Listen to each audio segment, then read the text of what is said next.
Aquí comienza A Rueda, con Fran Hermida.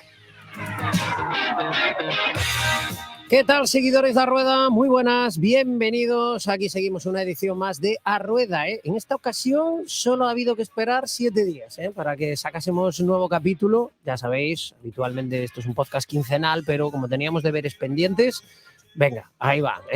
Los podcasts que había, y ahora ya estamos ya al día, así que vamos a arrancar, además en un día donde nos hemos puesto de tiros largos. Xavi Castro, muy buenas. Nos hemos puesto de amarillo. Nosotros de amarillo, pero la SER ya es muy de amarillo, somos muy de mayo amarillo, pero claro que estamos de amarillo porque hoy tenemos un invitado. En fin, vamos ahora. Quedaros ahí un momentito que, como dice aquel, vais a flipar.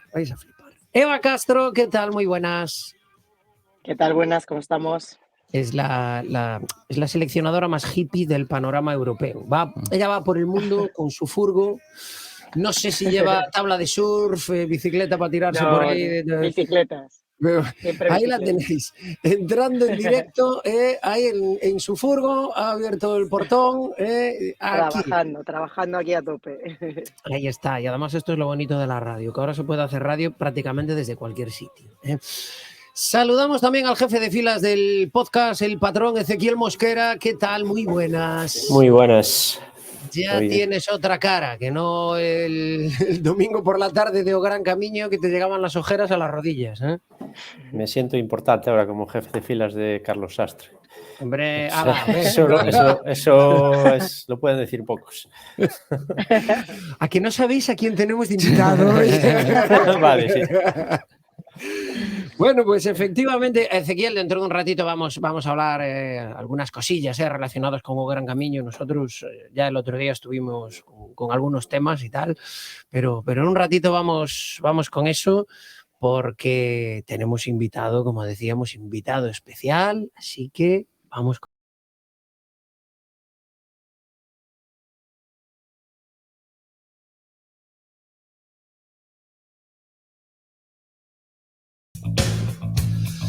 Y es que decíamos, hemos intentado ponernos elegantes dentro de nuestras limitaciones, porque no todos los días visita el podcast un ganador del Tour, en concreto el del año 2008. Un podio del Giro, 2 podios en el Tour, 3 en la Vuelta, ganador de 2 etapas en el Giro, de 3 etapas en el Tour. Es que se nos pone ya la piel de gallina. Carlos Sastre, ¿qué tal? Muy buenas. ¿Qué tal? Buenos días. Bueno, y ante todo, muchas gracias, porque sabemos que la agenda la tienes complicada, pero has buscado ahí un huequecito para atendernos, y además te hemos enviado a Eva Castro, que con Eva Castro solo sabe, o le dices que sí o tienes un problema. No. Pues sí, la verdad es que gracias por este recibimiento y nada, encantado de ser aquí el jefe de filas de Ezequiel Mosquera, entre otros. Hoy estamos todos a tu servicio. Los tiempos cambian, Carlos. Sí, ¿no? Oye, Carlos, que enseguida hablamos de ciclismo, del actual, del de tu época, pero por lo que me cuenta Eva, creo que aparte de tener una tienda que es espectacular, la tienda de bicis que tienes, te has montado una zona de estudios biomecánicos que me dicen que están pensando en grabar ahí un capítulo de Star Wars, es una auténtica pasada lo que has montado ahí. Sí, lo cogí de Regreso al Futuro. La verdad es que es un poquito la idea que tengo, así me subo otra vez a la bicicleta, o sea que se ha hecho con esa intención. Luego se enseña un poquito la tienda y el resto de cosas que, al final, cuando emprendes una nueva faceta de la vida tienes que hacer algo que te guste, tienes que ir a un sitio contento, feliz, y si lo puedes disfrutar, pues más todavía, ¿no? Entonces, es lo que hemos intentado y lo que intento cada día. Tú, evidentemente, como ciclista, el tema de las bicicletas te gustaba, pero el de la biomecánica te gustaba especialmente. ¿Eras de esos corredores que estaba pendiente siempre del milímetro del sillín, que esto estuviera... Nos decía Ece algún día, ¿no? Que había ciclistas que en el pelotón que eran muy pejigueros con esas cuestiones. ¿Te sientes identificado con ese cartel? Yo pejiguero no, pero sí que era una persona que dedicaba todos los años un tiempo importante, sobre todo al principio de temporada cuando nos entregaba la bicicleta, a dejar todo al 100%. Y yo dejaba todo al 100% y de ahí no se tocaba nada en toda la temporada, ¿no? Quitando que cuando se cambiaba alguna bicicleta, pues sí nuevo y tal, pues nosotros en aquel momento, y ahora cualquier profesional, pues 1 milímetro ya lo notas, porque al final tienes como tan interiorizado un movimiento bueno, pues que evidentemente yo en mi caso sí que lo notaba, ¿no? Pero no era pejiguero, pero con 19, 20 años, ya en aquel momento que no había los medios que hay hoy en día, pues si utilizaba las zapatillas de una marca, ponía las calas al 100% y me hacía unas plantillas de poliéster para poner las calas siempre exactamente iguales. Ni siquiera me perdía el tiempo en pintar alrededor de la zapatilla para poner las calas iguales. Hacía una especie de molde y bueno, pues siempre he sido en ese sentido muy meticuloso y, bueno, y después de dejar la bicicleta pues me gusta formarme, saber qué es lo que sabe el resto del mundo y poder hacer algo completamente diferente y bueno, poder ayudar a gente a que cumpla sus sueños. Y la importancia, ¿no?, de los estudios biomecánicos, además, Xavi, que lo hemos comentado más de una ocasión, ¿no? Hace años, pues ponías Sí, a ojo el sillín, el manillar, ibas de cualquier manera y luego, pues me duele aquí, que si la espalda, que si tal. Y ahora, el que quiere ir planchado y cómodo y sin lesiones puede hacerlo, ¿eh? Sí, bueno, tanto para la salud como para el rendimiento, ¿no? Lo estuvimos viendo la semana pasada con los coeficientes aerodinámicos. Sí, sí. Bueno, Carlos, vamos a echar un repasito a aquellos maravillosos años, como era aquella serie, y también a la actualidad. A mí ayer, echándole un vistazo a tu currículum y repasándolo, había algo que me llamaba la atención y era, ¿qué pedazo de año o es el que va entre 2008 2009, que es cuando, pues eso, acumulas el podio del Giro, la victoria en el Tour, donde estás que te sales, y en 2011 te retiras? Cuando estabas atravesando ese buen momento, ¿tenías en mente ya que había una fecha de caducidad o te acabas yendo porque acabas cansado de algunas de las cosas que luego iremos comentando? No, yo creo que a todos, cada uno nos da el momento en un momento determinado. Y bueno, yo soy una persona en la que bueno, pues me gusta disfrutar de lo que hago, ¿no? Y cuando siento que ya ese disfrute se convierte en un estrés o que eso no sigue siendo lo que yo necesito para salir a entrenar con ilusión todos los días y competir con ganas, pues evidentemente, pues eso, llegó el momento, se fue apagando esa llama que necesitas para poder enfrentarte a los retos con garantías y bueno, pues tenía ofertas de equipos para el año siguiente pero bueno, había algo que no compensaba mi satisfacción moral y decidí pues eso, dar un cambio en mi vida y dedicarme a la familia durante un tiempo, pensar qué es lo que quería hacer de cara al futuro y sentar las bases de cara a otro nuevo escalón en esta vida, ¿no? Bueno, y decía, claro, porque a lo mejor lo que pudo haber también fue desgaste a nivel anímico, porque precisamente esos grandes momentos de tu carrera llegan también, no sé si decir una lucha interna en el equipo, donde, bueno, se acumulaban titulares que no hablaban precisamente de que fueses un corredor mimado por tu estructura. Bueno, yo tengo la suerte de que no me ha mimado nunca nadie. O sea, que tuve suerte porque al final cuando te tienes que enfrentar a la vida, pues no sé si a base de hostias es el momento de decirlo, pero al final te hace ver la realidad de la vida y de las cosas y bueno, eso también te ayuda a superarte en cada momento y a saber que la vida no es sencilla bajo ninguna circunstancia. Entonces eso pues me ha ayudado a lo largo de toda mi vida. En momentos han sido duros, evidentemente, pero en otros he salido airoso de ellos gracias a esas experiencias que he vivido, ¿no? Y bueno, dentro del entorno de los equipos, pues bueno, ha habido momentos en los que evidentemente había situaciones complicadas porque había gente que evidentemente pues cada uno tenía sus intereses, pero bueno, yo la verdad es que en ese sentido, la mayoría de los casos sí que me he sentido apoyado por el equipo y bueno, o he conseguido que el equipo se pusiese a mi lado a lo largo de una carrera, ¿no? Que eso también es complicado hacer y que, bueno, pues en mi caso ha sucedido en varias ocasiones. Corrígeme si me equivoco, porque voy a poner a la gente así en antecedentes. Este señor que tenemos hoy de invitado, aparte de ser un fenómeno por ganar un Tour, yo creo que también hay que tener en cuenta cómo lo gana, ¿no? Cuando decía lo de mimado, pues hace unos días, por ejemplo, teníamos la oportunidad de ver cómo trabajaba Jumbo-Visma para Jonas Vingegaard, el ganador del Tour. Y evidentemente, pues todo son facilidades para el corredor, que esté cómodo, que esté a gusto, que no le falte nada.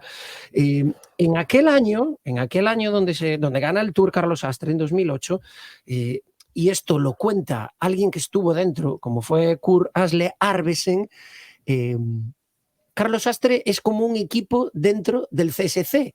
Es decir, eran equipos de 9 en aquel momento, no de 8.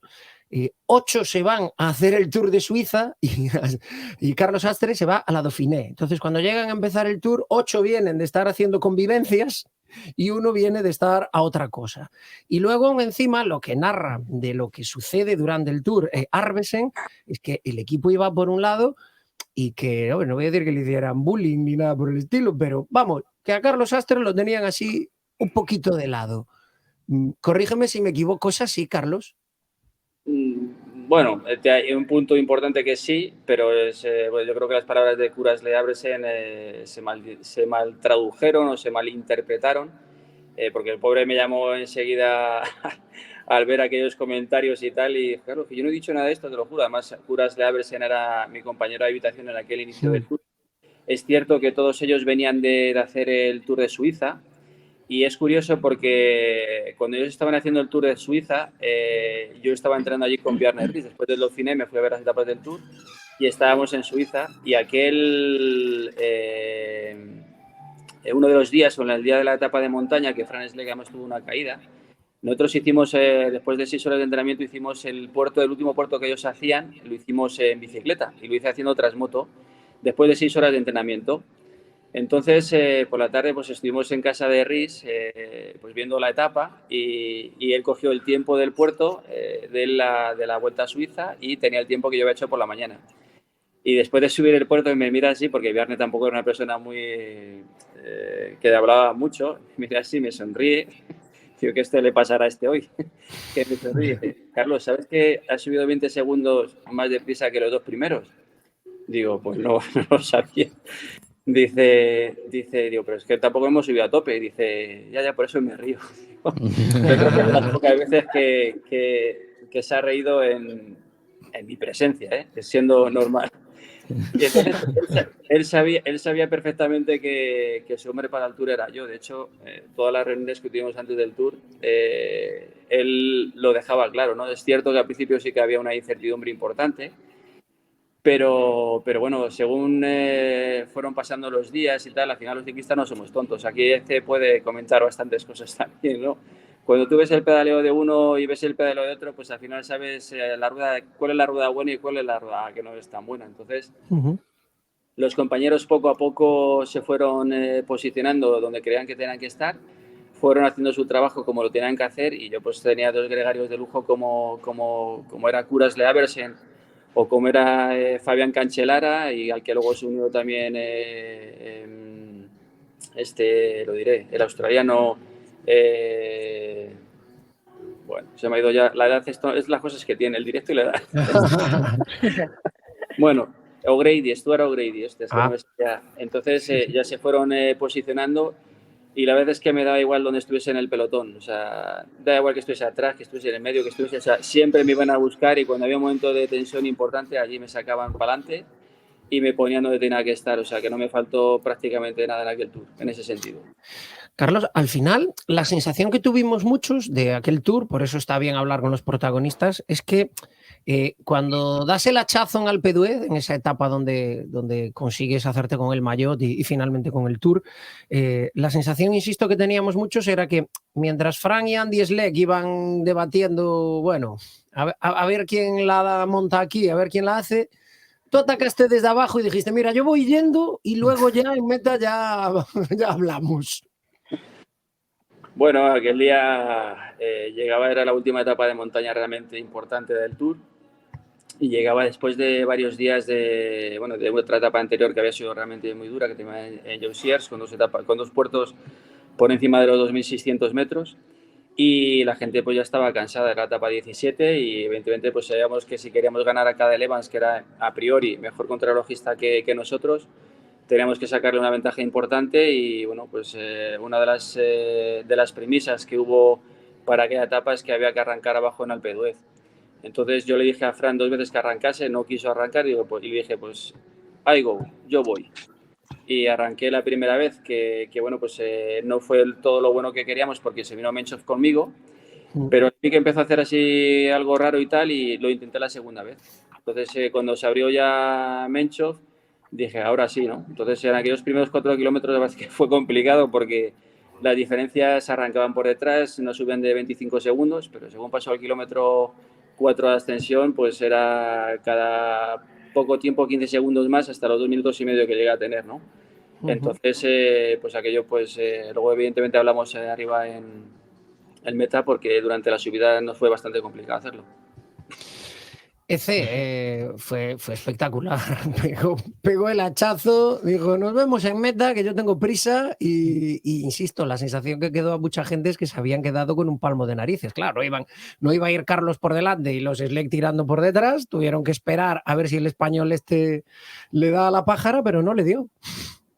Sí, a ver, el caso que no se habla mucho, y yo como admirador, confeso, de Carlos Sastre, como compañero del pelotón, por su manera de correr y su tranquilidad, esa que transmite a través del podcast y de la cámara ahora, ¿no? Pues me llevé una gran alegría el día que le vi ganar allí, ¿no? Y mucho se habló acerca un poco de la táctica, de que arrancó primero, de que si estos se esperaban, y a lo mejor era a veces como que en el equipo como si que se estaban repartiendo un poco a ver quién iba a ganar, porque estaba claro que se iba a ganar en CSC, ¿no?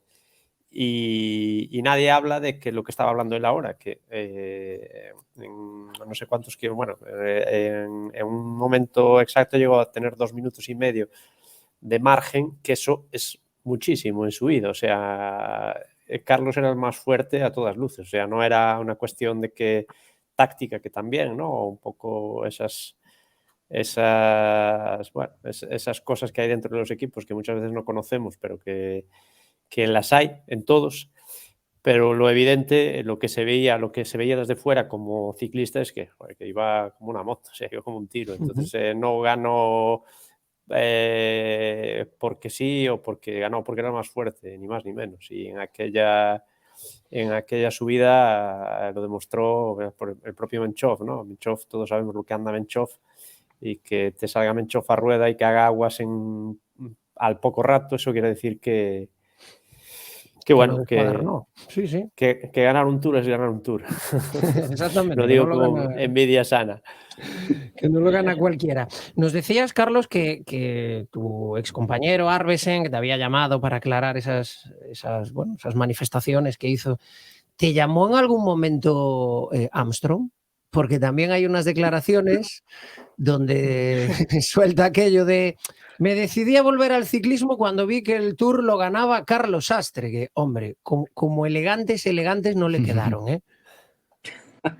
Hombre, elegante no lo ha sido nunca, por todo lo que le ha dicho. O sea, al final él solito se puso en un sitio y se bajó a otro. O sea, que al final cada uno tenemos nuestro lugar.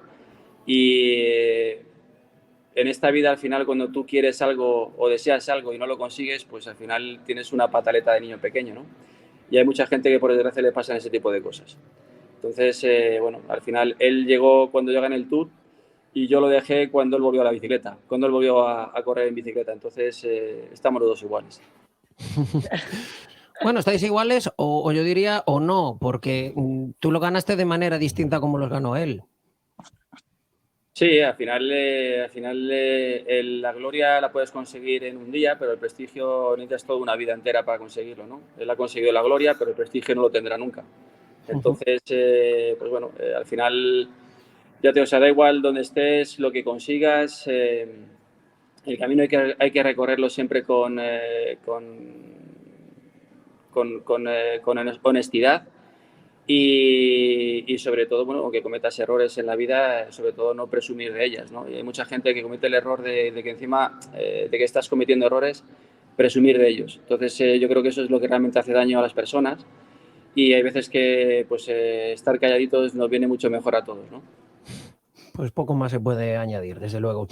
Carlos, te quería trasladar, y aquí pues aprovechamos que también tenemos a un ciclista, a un exciclista y que lo vivió en primera persona. A raíz de la celebración de O Gran Camino, el otro día teníamos aquí una tertulia con periodistas que estuvieron siguiendo la prueba, y hablábamos o hacíamos una contraposición entre ¿cómo ha cambiado el ciclismo en lo tocante a los ciclistas, a las maneras de prepararse? Los materiales son distintos, la alimentación es diferente, pero ya no es aquello de el ciclista madura a partir de los 28, ahora ya vemos que mucho antes la gente ya gana, ya hace auténticas barbaridades, ya no es aquello de me preparo todo el año para ese mes, ahora se compite prácticamente 11 meses al año. ¿Cómo ha cambiado todo eso y cómo cuesta cambiar otras cosas a nivel organizativo, a nivel de que transmitamos el ciclismo de manera distinta, de que podamos ofrecer cosas distintas al aficionado, etapas diferentes? ¿Tú también percibes esa revolución dentro del pelotón?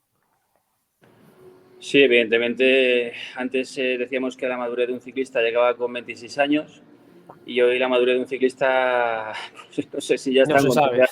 No se sabe. Ya con 12 años ya tienen preparador, tienen biomecánico, tienen médico, tienen coach, tienen psicoanalista, uno que le dice el tiempo que va a hacer para que pueda hacer el entrenamiento y cómo es el estado de las carreteras, si hay hielo o no hay hielo, ¿no? Entonces, la verdad es que tienen tantísima información que con esa edad yo creo que es muy difícil el poder entender las cosas e interpretarlas.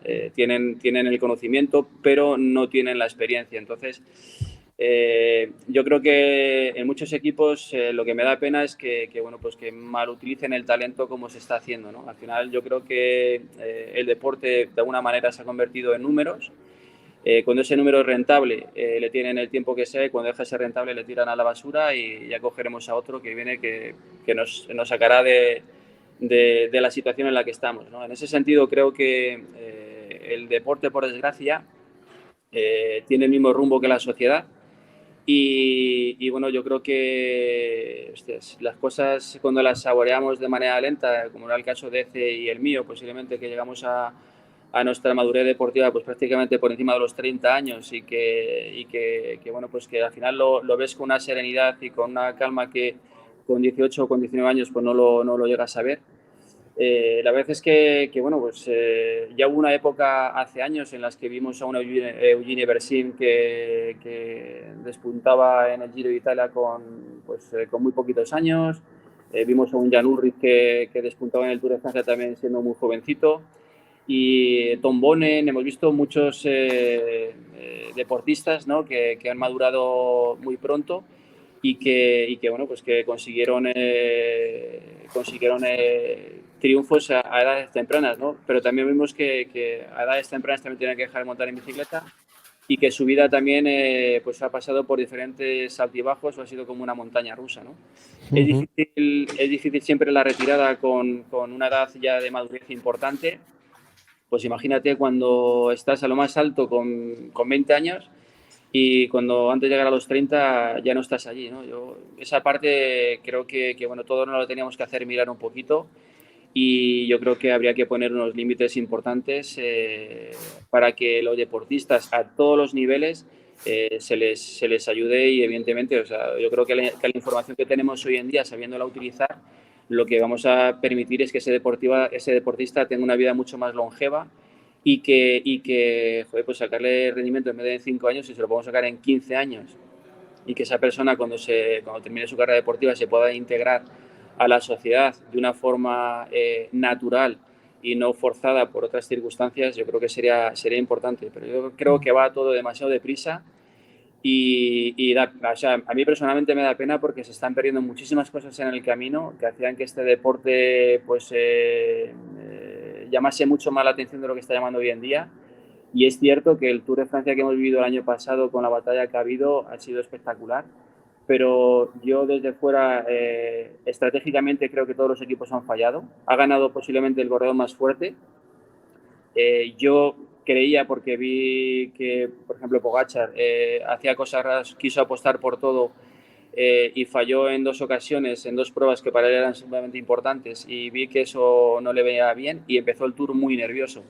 Entonces, cuando empiezas a cometer errores de esa manera y tal, yo no sé si es por la juventud, no sé si es porque el equipo no está a la altura y no sabe conducir a ese corredor, pero son muchas circunstancias las que hacen de que se estén cometiendo errores y que no seamos conscientes de que bueno, pues que las cosas hay que hacerlas un poquito con más tranquilidad, que los buenos cocidos se hacen a fuego lento. Yo me acuerdo de los cocidos que hacía mi abuela y se tiraba allí haciendo primero los huesecitos con no sé qué para el saborcito, luego ya echaba los garbanzos, los dejaba ahí reposar y tal un par de días, y cuando te comías el cocidito te sentabas y te pegabas una siesta como un jabato. Y hoy en día te comes un cocido y pues como que se come una cosa de palomitas, o sea, no tiene sabor de ningún tipo. Entonces hay que darle un poquito de vidilla al tema, hay que dejar a los pececitos crecer, como decía el anuncio, y bueno, yo creo que tenemos medios para poder cambiar esto, pero lo más importante es que las federaciones y que la UCI, que son los que regulan todo este tipo de historias, por una vez dejen una parte del negocio al lado y que realmente vean que se pueden hacer cosas muy importantes también de otra manera, ¿no? Ece, ¿cómo lo ves? Hay de esas dos velocidades, la de la revolución del pelotón y luego una manera de organizar todo que es más lenta, los cambios son más... llegan más despacio. Yo estoy con Carlos. Al final, ya lo hablamos aquí varias veces, es esta vorágine que hay de nuevos talentos que es buenísimo para el ciclismo, para el espectáculo, pero más allá de la madurez física, que hay que verla, porque ahora vemos a un Pogačar que sí, que deslumbra con 21 años, no sabemos cómo va a ser dentro de 3 o 4, ni tampoco vamos a ver cómo sería este Pogačar si retrasaran un poco su explosión, ¿no? Y dejaran, pues eso, que explotara más adelante. Pero lo que sí a mí me intranquiliza, entre comillas, es lo que hablaba Carlos, ¿no? Una cosa es la madurez física, otra cosa es la madurez emocional para hacer frente a las presiones que incluso a una edad más madura es difícil de afrontar, ¿no? Que te puede hablar Carlos en primera persona, porque sufrió mucha más presión que yo, pero es una presión que es difícil de soportar en muchos casos, ¿no? Yo me imagino a un Ayuso, a un Rodríguez, ¿no? Que desde ya tan jóvenes les están colgando la vitola de que tienen que salvar el ciclismo español, porque ya, pues eso, pues ya están en edad de salir y comerse el mundo, y son chavales, tío, es que son niños. Entonces yo me veo en su edad y digo, joder, si están en edad de eso, de pasárselo bien aún. Y yo creo que es un poco el error que se está cometiendo, ¿no? Que un poco porque está de moda, ya los equipos ya van captando los corredores en juvenil, ya no van al campo élite y sub-23. Yo creo que se están cargando el campo élite y sub-23. O sea, ya parece que incluso gente que tiene capacidades, que está ganando cosas y haciendo cosas lentamente en el campo élite y sub-23 para explotar a la edad de que está explotando Vinegar, a los 26 o así, que ve estos talentos tan jóvenes que ya se comen el mundo, que en muchos casos, lo vimos en el caso de muy cercano aquí con bueno, me pasa como Carlos, que se me va la olla, con el de Padrón, que deja la bici porque ve que, coño, si tengo 22 años y no gano carreras, y me cuesta acabarlas, ¿no? Entonces, ese es el gran error que creo que se está cometiendo, ¿no? Cuando a lo mejor seguramente serían corredores que a los 26 o así tendrían un talento y un futuro prometedor, ¿no? Pero es lo que hablamos, el ciclismo es un gran negocio y los negocios cuando funcionan así. Y bueno, a lo mejor tienes razón, Carlos, que se debería de, no sé si legislar es la palabra correcta, pero sí tomar cartas en el asunto a la hora de evitar que toda esta precocidad que está tan de moda, que sea ya una constante. Martín, perdona, Xavi, Martín Bouzas, 3 veces campeón de España contra el crono y que además hablábamos con él aquí en Arrueda Podcast y decía, yo es que lo dejo porque es que no estoy ya dispuesto a seguir con los sacrificios que me supone esto de la bicicleta. Y un tío, o sea, joven y que tenía un mundo por delante y un hasta motor aquí, tremendo. con un motorazo. Y yo creo que en un caso así influyó directamente pues la eclosión de gente más joven que él que estaba ganando tours y dice, pues yo, ¿a dónde voy yo si voy aquí con el gancho? Entonces, eso es quizá donde había que incidir directamente, porque al final es eso. No puede un equipo profesional ir a fichar corredores a juveniles, o sí, pero no aparcando a los demás, ¿no? Que hay muchos talentos que explotan mucho más tarde, ¿no? Y están ahí, o sea, hay que darles tiempo. No sé qué opináis de esto, porque sin embargo también estamos viendo carreras que se alargan más que antes. O sea, gente que, pues eso, como por ejemplo, bueno, Valverde, que aunque no es un ejemplo porque hace, o sea, cosas que solo hace él, pues corrió a muy buen nivel hasta los 40 años, incluso pues ganando cosas. Pero hay más talentos, no me salen ahora, pero gente que es capaz de alargar la carrera más que antes. Y después de lo que decías, lo que no sé es, o sea, ¿dónde crees que se tomaría esa decisión? Es decir, tú tienes un corredor como Pogačar que tiene capacidad para ganarte un Tour, de hecho ya tiene 2, o sea, si se retira ahora tiene 2. Es algo que tiene muy poca gente en su historia. O sea, ¿en qué momento dices, nada, tranquilo, no ganes el Tour, ya lo ganarás cuando tengas 27? Es decir, ¿cómo se tomaría ese tipo de decisión o cómo lo veis? No, yo creo que cuando estás metido ya en el circo no te queda más remedio que continuar con la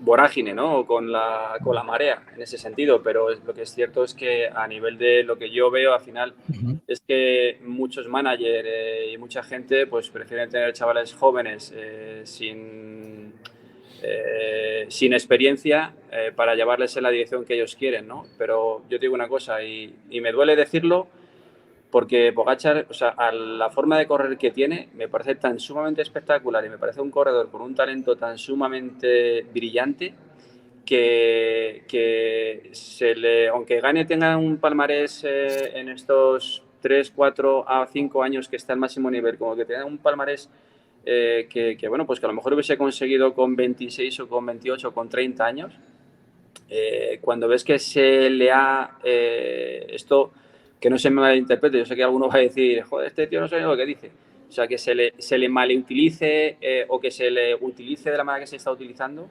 Hostia, yo creo que hay ciertas cosas. Yo me remonto siempre a la época de Miguel Indurain, ¿vale? No se pueden comparar los corredores, ni se pueden comparar las épocas, ni se pueden comparar las cosas, ¿no? Pero joder, hostia, Miguel Indurain al final consiguió y tiene un palmarés espectacular en muchísimos años de su carrera deportiva y se le cuidó o tuvo medios a su alrededor para conseguir resultados, pues eso, poco a poco y sin estrujarle tanto como se les estruja tanto a los corredores hoy en día. Comentábamos al inicio de la tertulia que hoy en día las temporadas duran 11 meses. Los chavales no paran de montar en bicicleta prácticamente en esos 11 meses. Si yo con 15 años de carrera deportiva llegué a hacer casi 500.000 de kilómetros y algo así como 15.000 kilómetros, o sea, 15.000 horas en esos kilómetros, hostias, hoy en día están haciendo prácticamente lo mismo en un espacio mucho más corto de tiempo. Estamos sobrecargando la materia prima de una forma exagerada. Entonces, creo que en ese sentido, a nivel de salud, creo que no es positivo. A nivel mental, creo que se les está haciendo mucho daño. Y yo creo que, o sea, yo voy un poquito más allá. No me quedo en el presente, que sí puede ser todo maravilloso cuando ves un talento con 18 años, como vemos chavalitos con 7, 8 añitos cantando que tienen magia en la garganta y que se les saca toda esa magia en 4 días, cuando tienen toda la inocencia y no tienen la experiencia para saber cómo gestionarlo. O sea, vemos actores adultos que de la noche a la mañana les ha cambiado la vida porque han hecho una película tal, que no saben cómo gestionar esa ola en la que están subidos y que lo pasan francamente mal y dejan, o sea, una cosa que podía convertirse en un disfrute se convierte en todo lo contrario, ¿no? Entonces, en ese sentido, yo lo que critico, entre comillas, porque no soy nadie para criticar absolutamente a nadie, o sea, a nadie, a nada, es sobre todo la gestión que se está haciendo de ello, ¿no? Entonces, yo creo que vamos muy deprisa y que al final estamos hablando de personas, aunque las personas hoy en día pues valgamos más bien poquito en la mayoría de los casos, ¿no? Brillan más los números y otras cosas y los datos que la parte humana. Entonces, en ese sentido, creo que bueno, pues que se pueden hacer cambios, que se deberían de hacer cambios y que yo creo que no hay que tener miedo de hacer cambios en esta vida, que metemos la pata porque volvemos un poquito a lo de atrás y tal. Hombre, pues algunos salvaremos en el camino y al final lo importante es que si salvamos a uno, pues algo bueno estaremos haciendo ya. Eva, ¿tienes alguna cosa para Carlos? Bueno, claro, tú como has estado ahí en su tienda ayer, ya habéis analizado el mundo ya. Bueno, no, me encanta la reflexión tanto de Carlos como ese, porque yo he vivido también en mi carrera deportiva algo parecido, ¿no? Yo no despunté a nivel internacional hasta los 28 años porque fue todo como el cocido de la abuela de Carlos, ¿no? Que al final era todo más lento por falta de medios, por circunstancias. y me ha encantado esta reflexión y la comparto totalmente, ¿no? Porque con 20, 21 años me parece, todavía es un crío, ¿no? Muy joven que no tienen esa experiencia, ¿no? Que te da pues, los años ahí pasando por un montón de circunstancias, aguantando esa presión y ya os digo, me ha encantado esa reflexión, ¿no? Y apuesto más que sea por eso que no tan rápido todo, ¿no? Con gente que sí que da mucho espectáculo, pero la incertidumbre es cuánto tiempo podrán estar ahí, ¿no? Dando ese espectáculo y será bueno para el ciclismo, ¿no? O sea, bueno, pues veremos a ver cómo es. También comentarte, Carlos, que tu mejor año, creo, a nivel deportivo, cuando has ganado el Tour, ha sido el mío, que ha sido el 2008. Yo también conseguí podio en Copa del Mundo, que para mí fue el mejor. Y mi pregunta es, ¿con qué año? Porque me imagino que ese año habrá sido muy bueno, pero también lo que se sufre, ¿no? Con la presión y demás. ¿Ha sido tu mejor año a nivel deportivo? ¿Es con el que mejor recuerdo tienes? ¿O con cuál te quedarías? ¿Con qué resultado te quedarías? ¿O año? Hombre, el 2008 fue un año realmente... Un segundito. Hola, ¿qué tal? Pues la radio en directo. Eso es. El 2008 la verdad es que fue muy chulo por muchas cosas, ¿no? Evidentemente, pues por la victoria del Tour, luego por esa batalla que tuve con Ece, por ese podio en la Vuelta a España, que estuvimos ahí los dos mano a mano, ¿eh? Ahí tirábamos así de reojo un poquito y todavía me acuerdo de Ece allí en la última contra. Motores diésel Perkins. Sí, ¿te acuerdas? Bueno, un Perkins y un Barreiros. ¿Te acuerdas en la última contra lo de Navacerrada, que estábamos allí en el mismo hotel en Segovia y allá andamos los dos ahí luchando por ese tercer Sí, puesto? señor, sí, señor.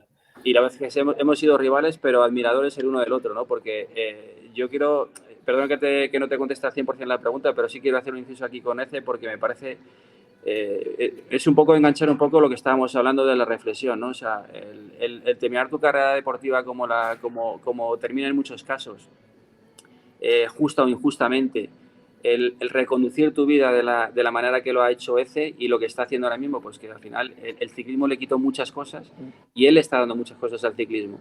Lo has podido hacer porque tiene una madurez y ha sabido dónde estaba en cada momento y ha luchado por lo que él creía, ¿no? Entonces, esa parte cuando tienes 20 y tantos años es difícil de conseguir. Entonces, esa es la que tenemos que valorar de alguna manera y hacer que entre todos, pues bueno, esto cambie de alguna manera y que los chavales hoy en día, pues que su vida sea un poquito más deportiva, sea un poquito más longeva. Y volviendo a lo que decía Eva, pues el 2008 fue muy bonito, pero luego el 2009, prácticamente 9 meses, hice también podio en el Giro de Italia. Entonces, pues bueno, fue un acúmulo allí. Yo sí que tuve todo un poquito concentrado, como las pequeñas esencias, y bueno, pues en ese sentido la verdad es que fue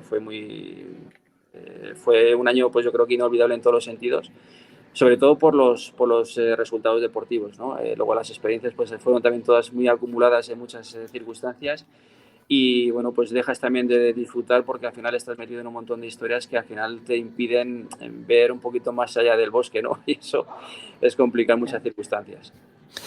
Sí. Carlos, como sé que andas con prisa, te quiero tirar 3 de estas de muy, muy rapiditas, muy de... la primera, hablábamos hace un momento de Pogačar y de Vingegaard. ¿Crees que esa rivalidad, ahora todo va muy rápido, ¿no? Y parece que lo que llega este año, dentro de 2 años ya nadie se acuerda, pero lo de Pogačar y Vingegaard, ¿crees que puede llegar a ser algo tipo Merckx, Ocaña, Lemon, Hinault, Bartali, Coppi, que marcarán una época?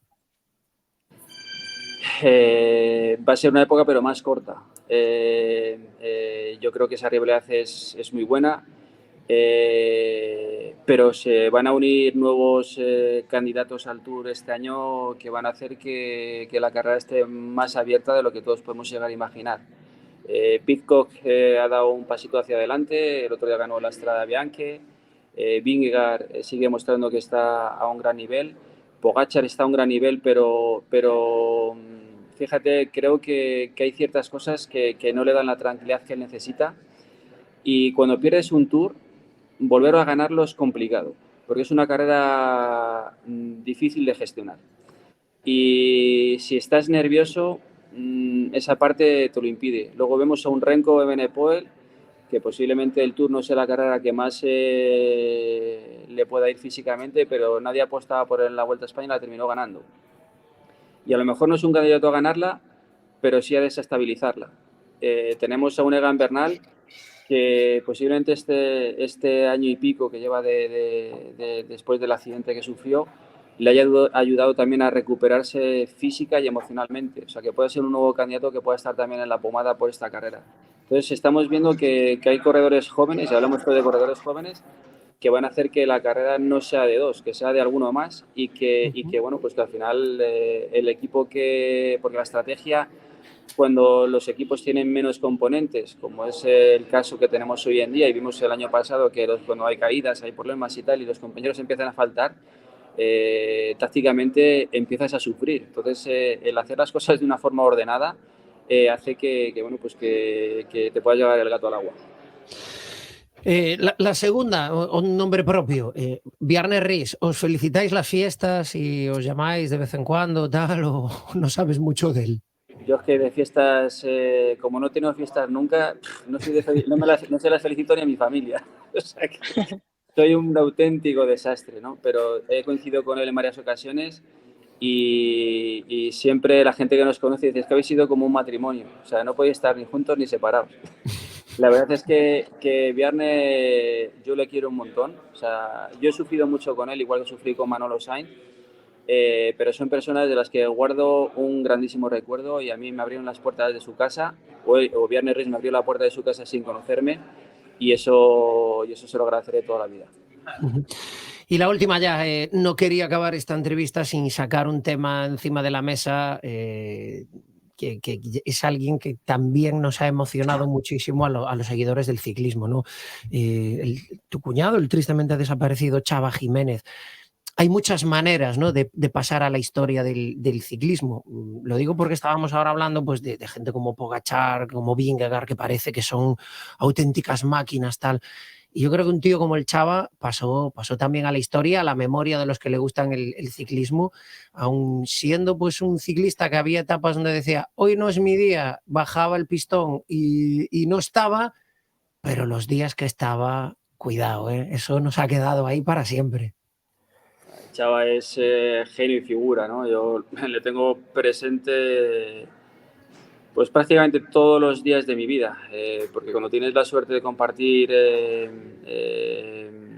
tiempo y con una persona como José, al final te quedas con todo lo mejor, ¿no?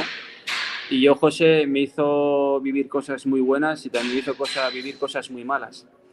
Pero gracias a todo lo que viví con él, esa experiencia me ha ayudado a ver la vida de una manera diferente y yo le estaré eternamente agradecido. Mi cuñado para mí es un pilar de mi forma de ser y evidentemente todos le echamos de menos y todos, me gustaría pasar tiempo con él, ¿no? Pero cada vez que sale... O sea, es que hay anécdotas suyas y aventuras con José y momentos encima de una bicicleta con José que darían para escribir una enciclopedia de las buenas de antes, de las que pasábamos tiempo leyendo sobre esas líneas, ¿no? Entonces, José, ya te digo, ha sido muy especial y lo seguirá siendo siempre y ya te digo, yo que tuve la suerte de montar en bicicleta con él y de decirme, pues cuando él quería entrenar bien, quedamos a las 10 de la mañana y digo, ¿cuándo vas a salir, José? Y dice, para arriba. Y yo tiraba para arriba y él iba para abajo. O sea que hacía el cabrón de él todo lo que quería en cada momento y bueno, pues tengo una anécdota que me gustaría compartir con vosotros hasta que llega esta ocasión. Cuando nació mi hija, todavía no la hemos bautizado porque ella nació unos días antes de que nos fuésemos a la Vuelta a España y era la etapa de Aitana. Y llevábamos todo el mes de agosto diciendo que si ganábamos en Aitana, pues que le íbamos a poner Aitana. Mi mujer no le gustaba el nombre para nada, ¿no? Y entonces mi mujer rezando en casa para que no ganásemos ninguno. Mi cuñado José puso a remar a todo el equipo en aquel momento, en aquella etapa. El equipo se pegó una remada apoteósica y cuando llegó a Aitana, a 12 kilómetros, allí se abrió de patas, como bien decías tú en este momento, y dijo, hasta aquí he llegado. Lo que habéis trabajado en el cuerpo lo lleváis. Y yo, pues, allí estaba como un torerillo allí, pues, de los primeros años míos como profesional. Era mi segunda Vuelta a España y hice tercero en Aitana. Me ganó aquella la ganó Klaus Moller y luego hizo segundo Gilberto Simoni y yo tercero. Y por eso mi hija no se llama Aitana. Pero entonces ya tienes a mi cuñado desapareció, mi mujer rezando para que yo no ganase y por eso no se llama Aitana. O sea que ese era el chaval. O sea, era único y yo creo que será irrepetible por su forma de ser, ¿no? Carlos, un día que tengas por ahí una hora, anímate, que nosotros cada 15 días nos juntamos aquí y vamos, nos encantaría escuchar las historias del Chava porque me reconozco y yo creo que nos reconocemos todos como muy fans, ¿eh? Yo me encantaría, pero ya sería un poquito aburrido. Me gusta de vez en cuando así, lo poco gusta, lo mucho cansa. Que va, no te preocupes, que a la gente estas cosas le encantan, y ya digo, y aún más por recordar a alguien que nos ha dado tanto. Carlos Sastre, gracias por tu tiempo, gracias por asomarte por aquí y por esta charla maravillosa, ¿vale? A vosotros, a Eva, un besito, que la veo por aquí más a menudo. Gracias, Carlos. A ver si me animo a montar en bicicleta y la acompaño en Ézaro o en alguna de estas que monta el tío a lo grande. Hombre, Ece, fírmalo ya. A ver si me paso por Ávila yo también. ¿Sí? Tengo ganas de ver esa... Bueno, cualquier día. Ya hasta que me decís, me des la oportunidad. Eso, enséñanos la tienda. Sí, claro. Mira, Ahí estamos. Mira, vamos a ver la tienda. aquí Esto... no tengo a este, pero tengo aquí un trocito de la historia. ¡Ostras! Sí, ¡Qué buena! Sí, estamos viendo la imagen triunfando en los Campos Elíseos. Lo digo porque este podcast hay gente que lo ve a través del canal de YouTube de Radio Coruña y hay gente que solo lo escucha. Los que solo lo escucháis hoy, os estáis perdiendo algo muy bonito. Bueno, y este es el trocito, eso es un trocito de la tienda, ¿vale? Anda. Aquí tengo, por aquí cositas aquí, ahí al fondo del taller y hay otra imagen por aquí. Y voy corriendo por aquí. Esto es el directo. ¿Cómo me gusta a mí el directo, eh? Al final eres un monstruo de las redes sociales. Yo que te tenía ahí por un Ahora la nave espacial. por un tío de pueblo tal y resulta que lo petas por ahí. No, mejor. Mira, Aquí estamos llevo subiendo la parte de la biomecánica ahora, para los que no lo están viendo, nos está llevando, acabamos de ver así la tienda está FETEN y ahora nos vamos a la parte de la biomecánica, que ahora nave eso es el halcón milenario, es eso. O sea. Sí. La NASA. Fijaos, qué pasada, ¿eh? Sí, señor. Y disfrutamos un poquito con la gente y la verdad es que lo bueno que tiene este sitio es que compartes momentos con personas que bueno, pues que no te puedes imaginar. Yo creo que esto enriquece más en muchos casos que ganar un Tour de Francia. Cuidado con lo que os digo, chicos. Oye, Carlos, ¿qué método usas Qué bueno. para los análisis? Es un método que no es ni Retu ni Bicity. Esto es una empresa que vende tecnología para hospitales y universidades. Y es un protocolo abierto que me permite hacer biomecánicas a cualquier cosa que uno se imagine por la cabeza. Se va a volver loco con lo que le estás contando. Es que Xavi es nuestro preparador y es el que también se encarga de estas cosas por aquí. Entonces, tiene los ojos ahora mismo como paelleras, ¿eh? Esta cámara que ves ahí, Sí. ¿vale? Esta cámara que es aquí, esto es cinemática. Tú esto lo controlas, ¿verdad? Sí, a ver, no a nivel, o sea, nunca trabajé en eso, pero sí que tengo participado en proyectos en alguna uni que tiene un sistema parecido, sí. Vale, pues en las universidades se utiliza, es un proyecto que a mí esta tecnología no me da información estandarizada, o sea, no me da valores estandarizados, sino me da información real, tanto del movimiento que hacemos articular como de la activación muscular en cada proceso de la pedalada. Entonces yo tengo aquí, trabajo con un margen de error que es muy pequeñito. Estamos hablando que trabajo con un margen de error de 1 centímetro, que prácticamente no es visible para el ojo humano, ¿sabes? Entonces, pues bueno, la forma de hacer la tecnología, de hacer la biomecánica es exactamente igual que podrías hacer con cualquier otro sistema, pero no utilizo lo que son pues el Movie, las bicicletas estas que tú puedes hacer una biomecánica perfecta, pero que luego a la hora de ponerla sobre una bicicleta con unos ángulos y con unas características diferentes siempre es más complicado, ¿sabes? Entonces, entiendo. Es una historia completamente diferente que me da información real y en base a esa información pues luego decidimos si lo que hemos hecho está bien hecho o no está bien hecho. Oye, ¿cuánto margen de mejora tengo yo a los 47 si me subo ahí al otro ese? Estamos hablando de que podrías estar en el podio del Tour de Francia si te lo planteas. Venga, va. Todo está bien. Carlos, Ece está ahora en otro objetivo, que es que el Gran Camino tiene que pasar de 4 días a como mínimo una semana. Luego ya iremos viendo si le damos más. Entonces vamos a centrarlo ahí, que no se nos despiste con otras cosas. Despiste ahora. ¿Eh?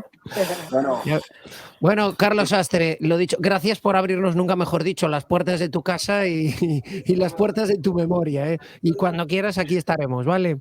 un placer pasar esta tarde con vosotros, chicos. Un Igualmente, fuerte abrazo, Carlos. Carlos. Un beso, Buen Carlos, placer. gracias. Buen día a todos. Chao, chao. Hasta luego. Cuídate. Hasta Chao, luego. chao. Chao.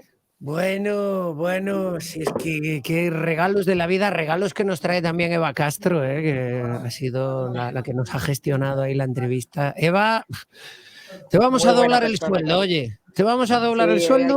hay que renegociar, hay que renegociar. Sí, te lo vamos a multiplicar por 2. Lo de ahora por 2 y vamos, pero sin problema. Eso ya me comprometo totalmente. Da gusto tratar con tan buena gente como él, la verdad.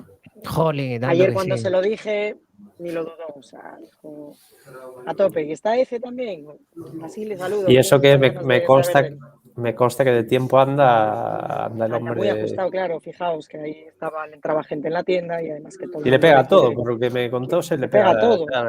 Vende, biomecánica, arregla. De todo, El exacto. laboratorio, ojo, Estaba. se sale de lo común, Yo eso solo lo vi en universidades. Esto Yo la que primera vez acabamos. cuando lo vi, flipé. Sí.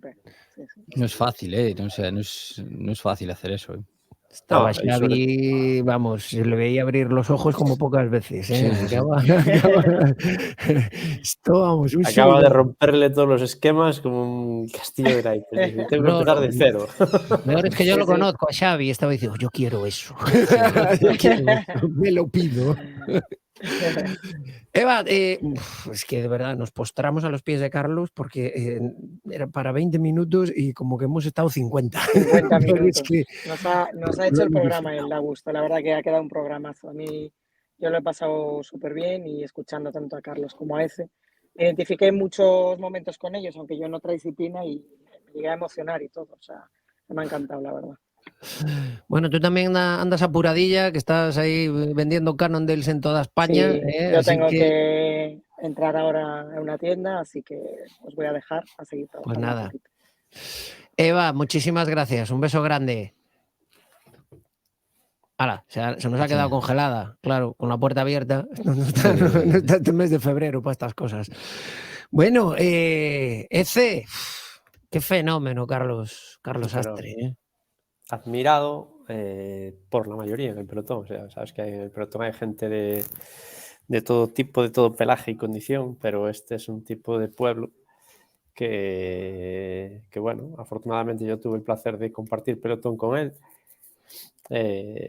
Una vez llegué a decirle, oye, sí que es un buen gregario, aquí estoy yo, que me daría gusto trabajar para un figura como él, porque al final trabajar a veces es gratificante según para quien lo hagas, ¿no? Y este era un tío que dejaba huella, porque era a la vez simple y a la vez tampoco era eso, ¿no?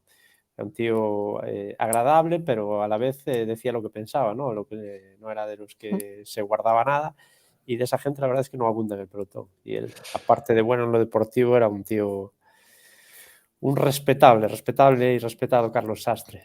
Sí, es que te iba a decir, ¿no? Que a mí me llega mucho feedback de mucha gente de diversos lados, de ciclistas profesionales, y así como sé de alguno del que no me ha hablado bien nadie, de Carlos Sastre, me ha hablado bien todo el mundo. O sea, es un tío muy apreciado, muy querido y aún a día de hoy, evidentemente, muy respetado por todo lo que dice, porque, bueno, lo acabáis de ver, ¿no? Sentido común a toneladas. Sé cómo te quedó el cuerpo después de Gran Camino. Nosotros estuvimos el otro día aquí haciendo un poco balance y todo esto, pero ¿tu balance cuál es? Hombre, bueno, yo no sé cuál fue vuestro balance, pero... Pues escucharas el podcast, hombre. Para eso lo hacemos. Ni tiempo para eso. Ya sabes bien que es una cuestión no de ganas, sino de horas. Pero bueno, el balance es bueno. Yo creo que después de cómo vinieron, ¿no? Vivimos la cara A, la cara A climatológicamente hablando, ¿no? En el 2022 y vivimos la peor condición en el 2023 y aún así pues salimos, yo creo que airosos de un poco bueno, de una cosa que preveíamos hasta cierto punto, era tener mal tiempo, pero no mal tiempo como el que vino, ¿no? Y al final, pues el hecho de tener un gran equipo que saca un evento adelante en las mejores y en las peores condiciones, pues, y bueno, y ganando como ganó el que tenía que ganar, el mejor que podía ganar. El año pasado, lo que hablábamos, el año pasado decíamos a ver cómo mejoramos esto y este año Claro. lo tenemos incluso peor, ¿no? A ver Sí, sí. cómo mejoramos esto. Pero se mejorará, porque desde luego la cabeciña de Ezequiel Mosquera sigue dando vueltas para tener innovación, para que haya, pues, yo creo que todos esos detalles que ha hecho que o Gran Camino en 2 años se haya hecho ya con un sitio en el ciclismo a nivel internacional. Es decir, si el año pasado fue el primer año y ya metió el pie, por así decirlo, este año, bueno, pues al final lo que sucedió en la primera etapa dio la vuelta al mundo, se hizo viral y bueno, pues dio a conocer la prueba de una manera que a lo mejor no era la que en principio se deseaba, pero luego las imágenes del Trega, la victoria de Vingegaard, la exhibición posterior de Vingegaard también en Rubiá, lo que vivimos en la Plaza de Obradoiro, bueno, yo creo que ya todo el mundo sabe qué es o Gran Camino, de qué va, cuál es la filosofía de la prueba, que no quiere ser una prueba más, sino una prueba distinta, y eso en 2 años, ¿no? Entonces yo creo que en ese sentido, pues todos los amantes del ciclismo, y especialmente aquí en Galicia, pues tienen que estar muy, muy satisfechos, Ezequiel. Y luego, pues ni qué decir tiene, que hay cosas que saltan a la vista, que son los resultados y lo que se ve en carrera, que eso se ve, se percibe. Pero ostras, yo creo que también hay que poner en valor todo lo que tienes detrás. Cuando digo todo lo que tienes detrás, me refiero, o sea, literalmente a todo lo que tienes detrás. Desde esa silla donde estás sentado, hoy es un programa muy para los de YouTube. Toda esa gente que está ahí detrás, que es parte del equipo de M Sports, porque, por ejemplo, lo que pasa en la etapa de Rubiá es algo que tienes que tener mucho nivel organizativo y mucho equipo detrás para cambiar una etapa a las 2 de la tarde y ya tener montado todo lo que es una llegada de una prueba de este calibre, cambiarlo en un sitio donde no estaba pensado, tener que improvisarlo sobre la marcha, colocar el arco de meta, el podium, esto, lo otro, buscar la manera, todo contra el crono, en unas condiciones terribles, cayendo una nevada que aquello era para verlo, y evidentemente cambiar la señalización de carrera, cambiar todo lo que ya está montado, evidentemente con una antelación, y eso hacerlo todo en tiempo récord y que salga. O sea, eso también es de, ostras, qué pena lo que nos ha pasado y qué perrería, pero por otro lado es, bueno, cuidado, que hemos hecho el test de estrés y se ha pasado. Sí, la verdad es que yo lo hablaba ayer con un colega, ¿no? Nosotros tenemos una ventaja muy grande que a la vez puede ser un condicionante, ¿no? Normalmente las organizaciones como nosotros organizan y subcontratan empresas como la nuestra, ¿no? Digamos que tú tienes una organización y una parte muy importante del jaleo y de los problemas que te salen en carrera, tú los delegas en una empresa que te hace el montaje, te hace la logística y tú te olvidas. Eso tiene su parte buena, que te deja margen para centrarte en otras parcelas organizativas que nosotros tenemos que hacerlas también. Y esa es la parte de desventaja, ¿no? Es decir, pues que al final tienes que cargarte de todo, ¿no? Pues de la parte de montaje, de estructuras y de recorrido, salida, llegada, que al final es, no voy a decir gigantesco porque suena mal, pero es una liada considerable. Y después, claro, organizar equipos, hoteles, recorrido y todo lo que conlleva organizar una carrera como esta. Esa es la parte mala. La parte buena es que, nos permite hacer las puestas en escena que nos gusta hacer, que es un poco lo que creemos que le falta al ciclismo fuera de Vuelta, Giro y Tour, ¿no? Digamos, el ciclismo es imagen y a nosotros es lo que nos gusta. Y después que en circunstancias como la que hablaste, que yo lo hablaba estos días, yo si ese día llegamos a tener una empresa subcontratada que tenía que llegase al alto de Castelo y se le atascaran allí 4 trailers nevando por la noche, pues allí se quedaban y no había final. Por lo menos final a lo mejor había, pero no había nada montado. Y tener gente que esa noche no duerme, que busca la manera de desatascar los camiones con el tractor del pueblo y por la mañana en una servilleta diseñas otra etapa, otra llegada, allí en un cruce sin espacio, buscando el desvío de coches por un bar que hay allí, y a las 12 de la mañana está ya el planning hecho y la llegada montada, pues eso lo hace una gente muy buena, un gran equipo, y otra gente con ilusión porque creen que son un gran equipo y sentimiento de equipo y que están haciendo algo grande. Y eso es lo que tratamos de sentir aquí, y yo que trato de hacerles partícipes a todos de que estamos haciendo algo grande y que somos un gran equipo, y eso lo demostraron todos los días, pero ese día en concreto. Ese día fue absolutamente emocionante. Ece, la última ya, que se nos va el tiempo. Se puso mucha gente nerviosa por el tema del dron. Yo creo que lo del dron es otro de los motivos que hace diferente a Gran Camino, es decir, se busca innovar, se busca contar el ciclismo de otra manera, e incluso no sé si decirse fuerza, pero por lo menos es posible que en breve haya una reglamentación sobre cómo utilizar los drones en carrera, pues posiblemente gracias a que se lució por primera vez aquí en Galicia, ¿no? Y va a ser bueno que haya esa reglamentación que le dará seguridad a todos y que nos permitirá que podamos ver pues, unas imágenes espectaculares gracias a los profesionales que manejan esos medios. Sí, a verdad es lo del dron. Yo entiendo que tenga que legislarse, y porque también hay que pensar que a lo mejor pues cualquier valiente coge un aparatillo y se pone a volar en el medio de un pelotón con todos los peligros que eso conlleva, ¿no? Nosotros teníamos claro que queríamos probar algo de eso, pero siendo prudentes, pues, se grabó siempre cuesta arriba y en momentos donde en carrera sabías que no ibas a poner en peligro al corredor.